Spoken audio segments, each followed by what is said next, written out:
Hey you guys, so welcome back to my channel.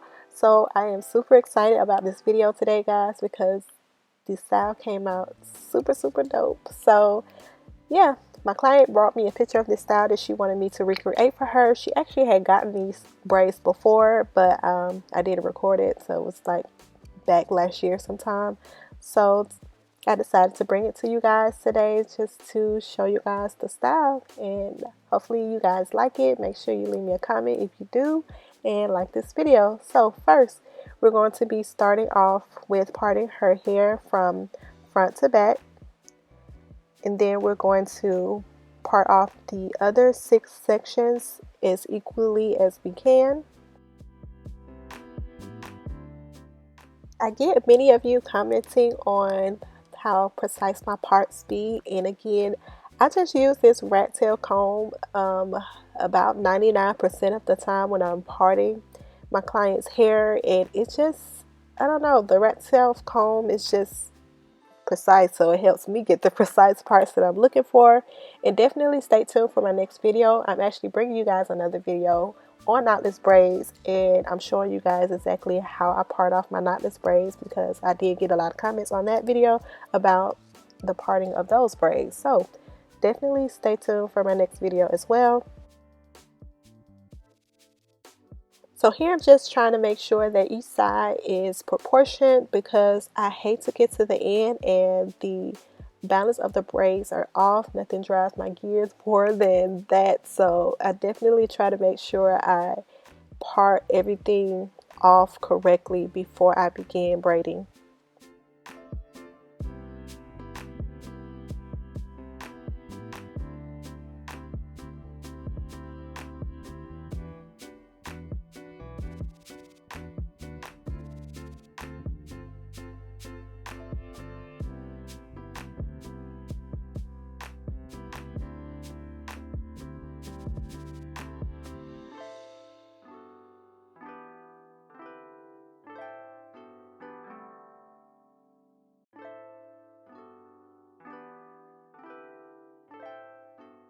So I did see where one of my parts was a little bit off, so I definitely wanted to fix that before I started braiding.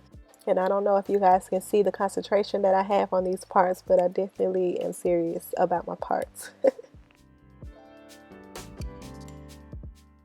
So as you guys can see, I've already completed one of the braids just because my camera is on this side. So we're going to go ahead and start this braid. So first I'm just going to take some edge control. Well, actually, I'm sorry. First I'm going to trim her ends a little bit because they were a little bit straggly, and we actually discussed that during her appointment, and she gave me the reason why it's that way. So we did give her a trim just slightly because, you know, we didn't want to do too much at this point. So first we're going to start off by using some edge control. The edge control that we're using today is going to be the even edge control. She actually prefers this edge control, and she always brings me her edge control because that's what she uses at home. So that's definitely not a problem with me. So as you guys can see, I am adding a little bit of the edge control within the part as well, just so I can get a more sleek ponytail. I know we're calling these ponytails today, girls, because these are definitely some ponytails. So we're just going to be lying down her hair as sleek as we can to grab it all into the ponytail.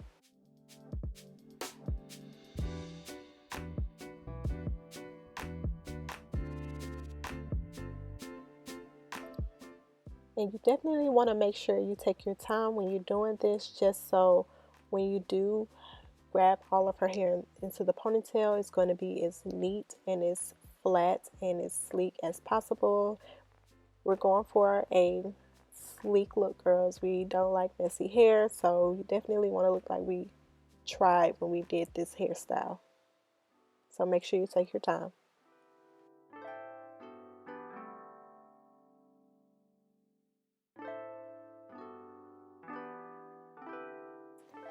Now we're going to be taking a rubber band and applying it to the hair.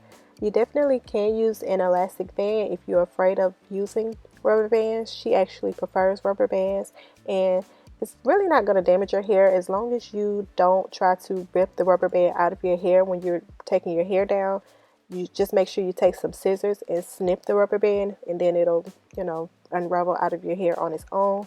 So don't be afraid of a rubber band. It does last a little bit longer with the rubber band. That's why she prefers to use that, because the elastic band usually pops before she's ready to remove her hairstyle. So as you guys can see, I've taken this hair and using this rubber band to hook on the hair onto her hair, just because her hair is a little bit shorter in the back. Well, it's actually grown since the last time I've seen her, so we probably didn't even need to use this method again, but because that's what we used in the past, because her hair was shorter in the past, she decided to use it today. So we're just going to hook that hair onto her hair just to make sure that the hair doesn't slide out of her hair. And that's, again, you only want to use this when the hair is shorter, but your hair is actually at a length where it really wasn't that necessary, but that's okay.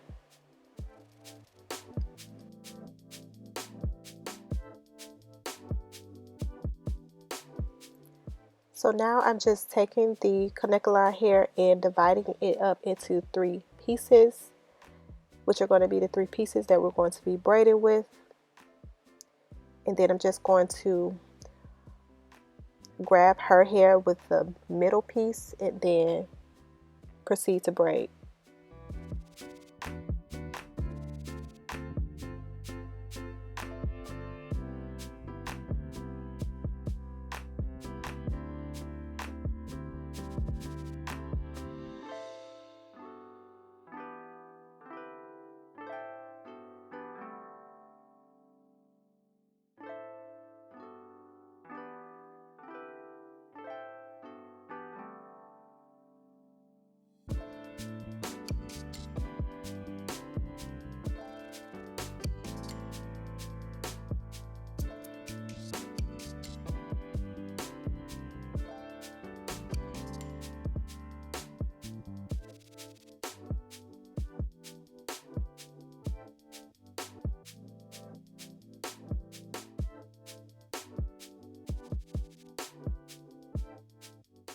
And we're just going to make sure that her ends does not fly away from the braid. So we're going to take those and tuck them underneath and in between the Kanekalon hair.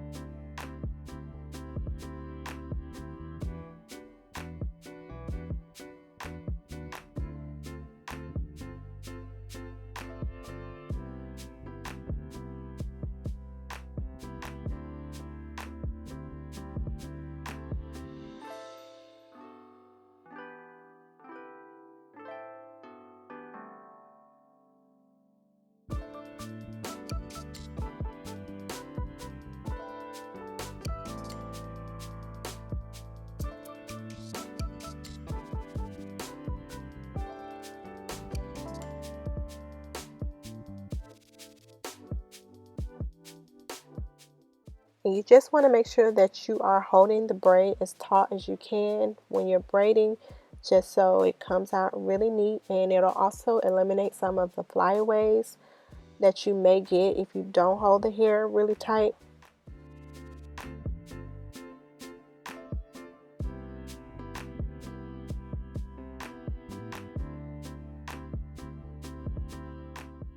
So here you can actually see that the braids are 2 different sizes, because when she brought her hair, the packs were a little bit thinner, were actually a lot thinner than they normally be. So we were going back and forth on the thickness of the braid, and she actually prefers the thicker braid, and I actually told her that I preferred the thinner braid, but looking back at the video, the thicker braid is actually a little bit cuter. So we'll definitely be doing the thicker braids from now on, which is what she's gotten in the past anyway.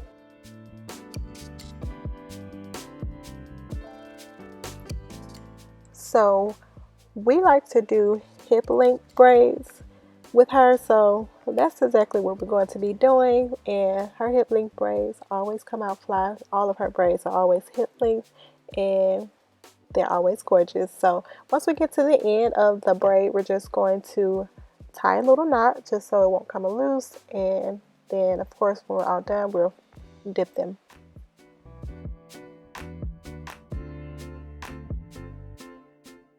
And in order to get the hair to reach her hips, we have to stretch the hair because it definitely doesn't come that way. So this is exactly what I do to stretch the hair. I just, you know, thin it out and stretch it as far as it'll go. As you guys can see, one of the ends of the braid is actually like really short, and that's just because we've stretched it to its limit.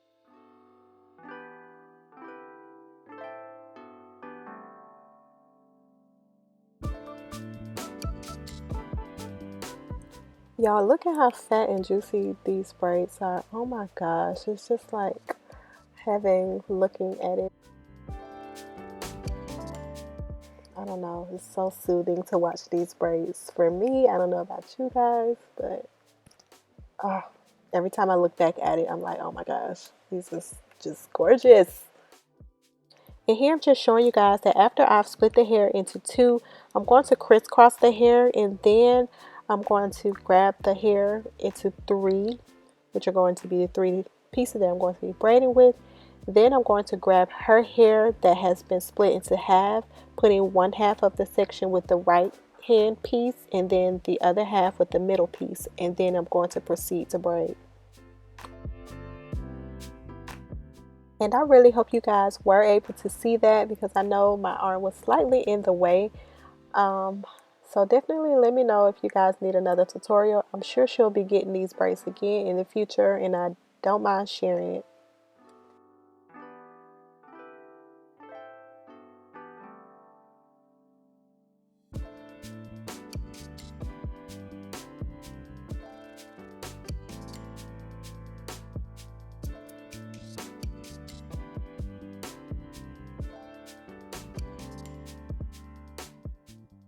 Here we go with this juicy braid again. Oh my gosh, I love it, love it, love it.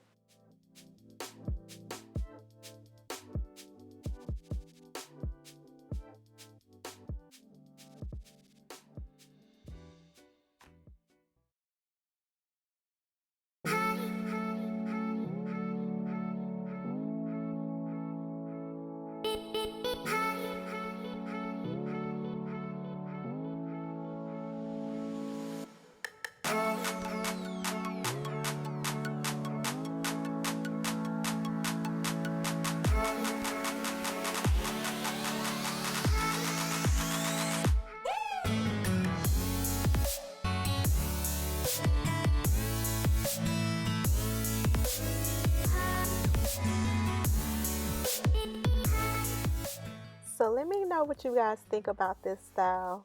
Leave a comment below, leave me some hearts. Let me know if you like this style as much as I do. And definitely, if you try this style, or if any of you try any of the styles that I do, definitely tag me on Instagram. Of course, you see my little handle down on the video somewhere. So tag me, I want to see. Thank you guys so much for watching this video, and I will see you soon in my next video. Bye.